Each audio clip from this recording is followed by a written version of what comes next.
Good evening, BCom students. Second video of this Sunday afternoon. I wanted to talk to you in this video about the use of filler words. When we have our conversation about, a mock interview, or when you do your presentation, one of the things that I believe is very important for you to understand is the use of filler words.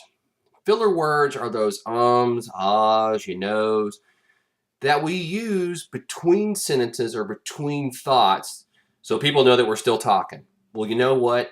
If you're doing a presentation or if you are addressing me, I probably know that you're going to keep on talking, especially if you're rolling your eyes to the left, which tells me, or to the right, which really tells me that you are thinking, try to remember something. So it's okay not to use those filler words, but we're so ingrained with those filler words now that it's hard to get rid of them.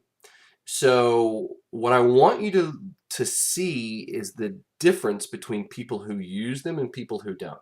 So if you want to help yourself, this is not an assignment. It'd be helpful if you did it though.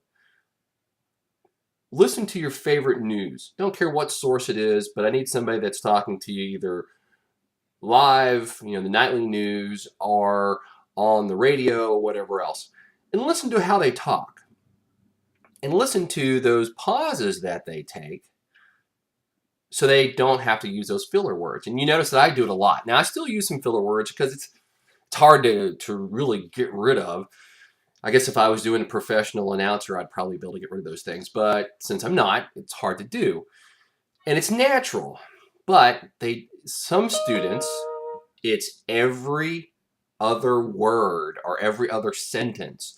And you know those people, when you're talking to them, it's okay. But when you're listening to the recorded voice or a video, it does get a little old. So I want you to be better at that. Listen to a professional, and then listen to somebody that is a politician, maybe on one of the talk shows, or anybody who's not necessarily trained very well in public speaking, and you're going to notice a vast difference.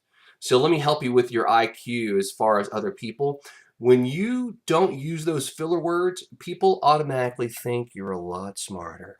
It's funny how that works. I'm dumb as a rock, but I usually sound like I'm fairly smart because I don't use those words. So let me give you an example. Well, yesterday I worked on a presentation, and it was a PowerPoint. Versus yesterday I worked on a presentation. It was a PowerPoint, and I used that presentation to really explain theory X. Vast difference, right? I sounded like I was a lot smarter, and I used almost the same pauses in there. So learn to do that. Here's how to do it. Tell somebody that's younger than you, or your best friend, or your family, or your husband or wife, or whatever. Ask them to lightly punch you in the shoulder when they hear you say or ah. Now, you're going to have a shoulder that's going to be black or blue, guaranteed, by the end of the month, especially if you use ums and ahs a lot. But it will jar you into seeing how many times you do it. And it's very effective.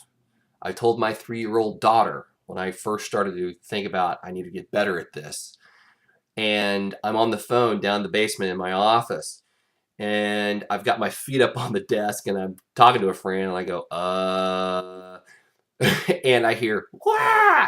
And then she runs downstairs, and she slams open the door. Now, this is my office door, so if it's closed all the way, she can't do that, but I left a crack in it because it was a Friday, right? So she runs in, she rears back, and she punches me, and then she just screams with glee and runs back upstairs. That's when I learned that I really had to get a hold of my ums and ahs. Now, that's an extreme example, but that will help you with those ums and ahs. So give that a try, especially good friends that will enjoy punching you. Now, One other thing you can do, and I believe this is in the syllabus, is join Toastmasters or go to a Toastmasters club meeting. It's actually worth extra points, and it should be explained in the syllabus. That is one guaranteed way, because they actually count how many ums and ahs you use during the meeting. So that's a one guaranteed way to learn how to rein those things in. So help yourself be a better communicator. Help yourself sound smarter than you really are. And maybe give your friends some fun by whacking you in the shoulder every other sentence or two by learning how to control your ums and ahs. I look forward to seeing how well you guys improve from your intro video. Have a great day. Bye.